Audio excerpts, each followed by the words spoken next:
It's the Brad and John Show. For March 11th is a Tuesday. This is the C block, which means we started about 7:40, but we are way off this morning. Okay, first off, the Mighty Midgets. This is the team mascot for Freeburg School District. First off, why would you originally name your team the Mighty Midgets? Why would you do that? Is that like a joke or something like that? Are you there, John? Yeah, I think that, it's just, I'm here, Brad. Okay. Can you hear me? Yeah, go ahead. Oh, okay. Yeah, I think it's a cute little name, and probably all the tigers and eagles and bears in the community and the neighboring counties have probably been taken, so that they think, okay. And maybe there's local lore. Does the Will Bauer piece mention where the name Midgets came from? Well, I think that the government should stick their nose out of stuff like this. If you want to call your team whatever, whatever. I mean, when I went to, I don't know if this is when you went to Kirby, right? Kirby Junior High? I did, yeah. Okay. When I was there, we were called the K-Hawks. What the hell is a K-Hawk? Okay? Because, but Brad, listen, the Hazelwood High School was the Hawks, right? Yeah.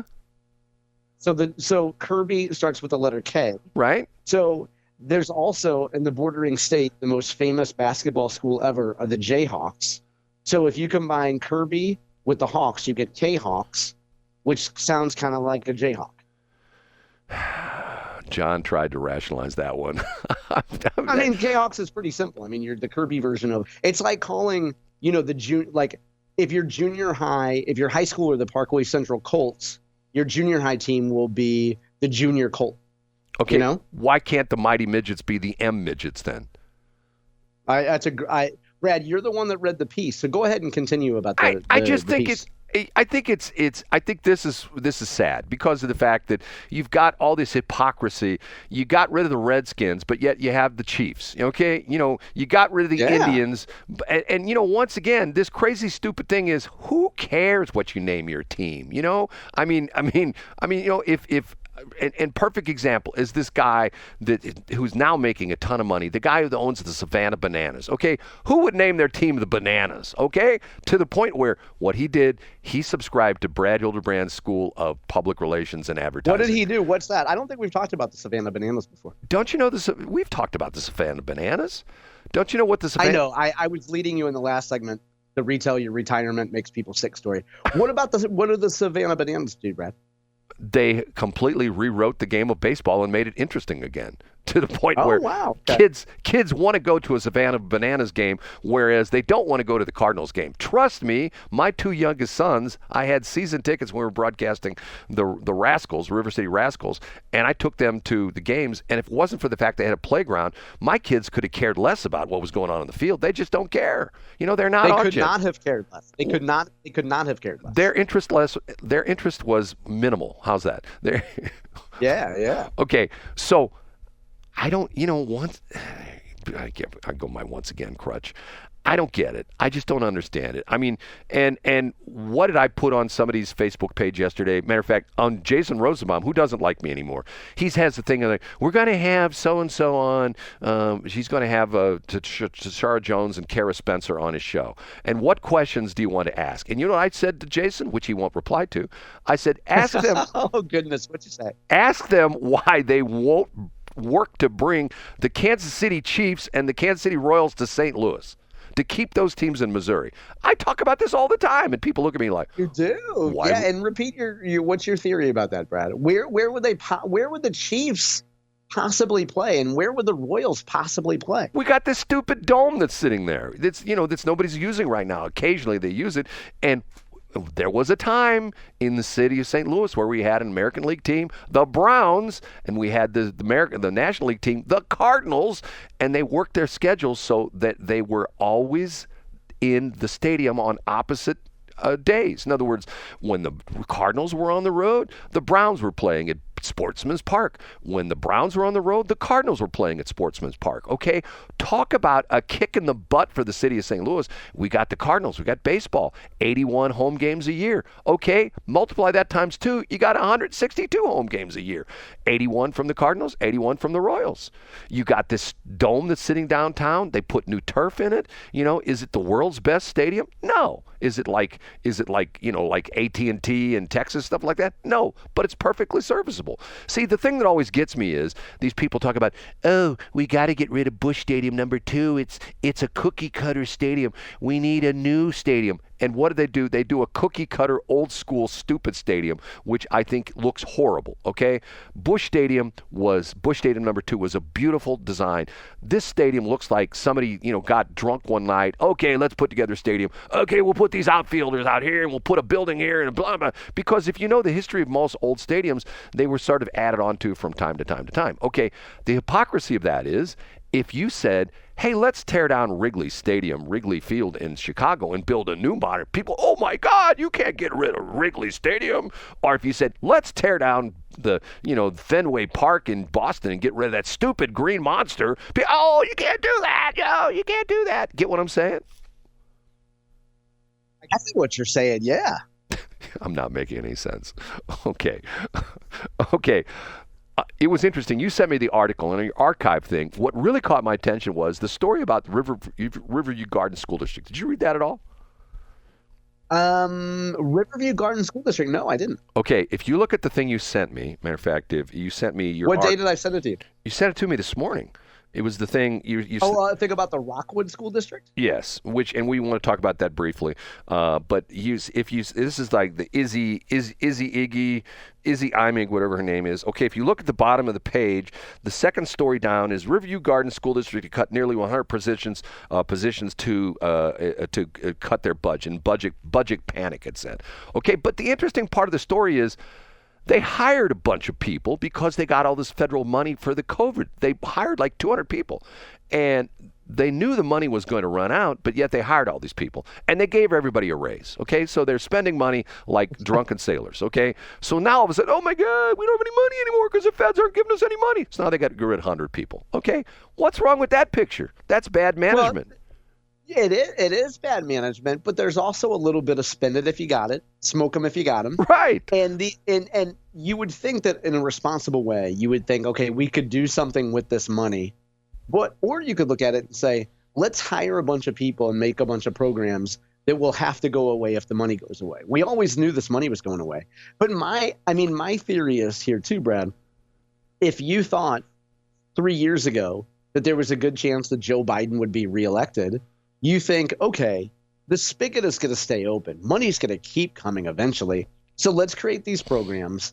And there's no way Donald Trump is going to be president. There's no way this money's ever going to end. So let's just start these programs. John, you and I, where we lived, we bordered the Riverview Gardens School District because of the fact that essentially, I believe the boundary line is 270. North of 270 Correct. is Yep. the Hazelwood School District. South of 270 is Riverview Gardens. Isn't that pretty much the way it is in that area? It was, yeah. And I believe it still is, yeah. Okay. I don't see, I applied for this job at Hazelwood School District, and I have a friend of mine that works up there, and she tells me that they had the job fair, and quite honestly, her response was the job fair was sort of a failure. They had very few people show up to want to be a teacher, okay? And that's not just in the Hazelwood School District. That's all over the place. Why do people not want to be teachers? Mainly because of the fact that the system's broken. The system's broken on so many levels. If you watch that nutbag, who's what's her name, the gal who's president of the NEA, who yells and screams all the time, you know what I'm talking about? Yeah, I forgot her name. Okay. Yeah. And like, for example, in Chicago, they have tremendous problems in Chicago with the education, but yet the teachers keep saying, well, the problem is we don't get paid enough money. I say maybe fire all those teachers and hire new ones. Here's the problem I have. I have a bachelor's and a master's degree. Not bragging, but just, I talk about the fact that my degrees are useless. They're in journalism, okay?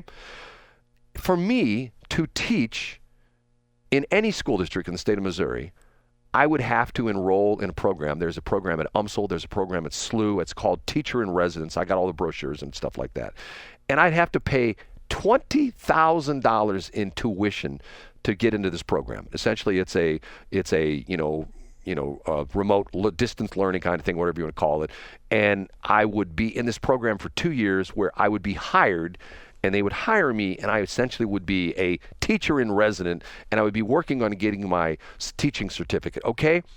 Barrier to entry. Why not essentially say, okay, you people that are retired, you people that worked at Monsanto, Bayer, Anheuser-Busch, instead of sitting around playing, pickleball all the time, come on up and teach in the Hazelwood School District. We know you're smart people. If you want to teach, junior high, primary education, secondary education, have at it. We'll give you a couple courses on how to deal with kids. We'll find out what your area of expertise is and teach it. And don't throw the stupid barriers to entry open. But yet, am I going to pay $20,000 to go teach? With me being my age, 89, one foot in the grave, the other foot in a banana peel, doesn't make any sense. But yet, what it does make sense for me is to teach, on a part-time basis as a substitute teacher and make that money and just sit in the class all day long. Oh, I don't know anything about this class, but I'm your substitute teacher. Hey, you can play on your phones for the next hour, and I'm going to play on my phone. Okay, I just don't get it. See, the problem is, if I ruled the world, things would be better. And what's sort of interesting to me is what Trump's doing is, Trump is like, okay, throw the rule book out the window. FEMA, we don't need you. USAID, we don't need you. What do we need this for? And Post-Dispatch, hey, you don't need an office in the city hall. Matter of fact, what we wanted to do is we need to move the city hall into the Post-Dispatch building. That way, that we can keep track of these city legislators. I don't know. Does anything make any sense anymore? No. You sent me this thing, Izzy Imig. Okay. Do you want to talk about this? Our last couple minutes of the show. Oh yeah, I thought it was interesting, and I think that the timing of it is just unfortunate. So for folks who don't know, a member of the Rockwood School Board who is up for re-election. There are 2 open spots on the Rockwood School District. For those of us listening, not from the St. Louis area, Rockwood is a really good school district in the far west part of St. Louis County, a very good school district. And this woman, her name is Izzy Imig. She was originally born in Baghdad, Iraq. She's a military veteran.